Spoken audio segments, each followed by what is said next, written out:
Overseas citizens of India ചട്ടങ്ങൾ ഭേദഗതി ചെയ്ത് സർക്കാർ. OCI കാർഡിനുള്ള അപേക്ഷകൾ ഇനി ഓൺലൈൻ വഴി മാത്രമായിരിക്കും. കുട്ടികൾക്ക് ഇരട്ട പാസ്പോർട്ട് കൈവശം വെക്കാൻ അനുമതിയില്ല.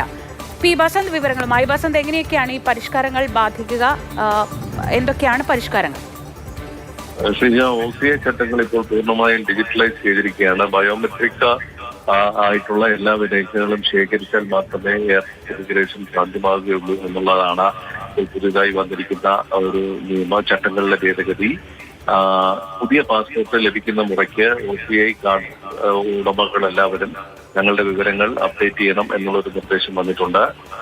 20 മുറയ്ക്ക് മാത്രമല്ല, ഈ വിവരങ്ങൾ പാസ്പോർട്ട് അപ്ഡേറ്റ് ചെയ്തില്ല എന്നുണ്ടെങ്കിൽ $25 പിഴയായി നൽകേണ്ടി വരുന്ന ഒരു സാഹചര്യമുണ്ട്. മാത്രമല്ല, ഈ കുട്ടികൾക്ക്, അതായത് ഈ പ്രായപൂർത്തിയാകാത്തവർക്ക് ഇരട്ട പാസ്പോർട്ട് സൂക്ഷിക്കാനുള്ള ഒരു അനുമതി ഉണ്ടായിരുന്നു. ഇപ്പോൾ അതും ഒഴിവാക്കിയിരിക്കുകയാണ്. അങ്ങനെ സൂക്ഷിക്കാൻ അവകാശമില്ല, അല്ലെങ്കിൽ അതിനുള്ള അനുമതി ഉണ്ടാകില്ല എന്നുള്ളതാണ് ഇപ്പോൾ വന്നിരിക്കുന്ന മറ്റൊരു ചട്ടം.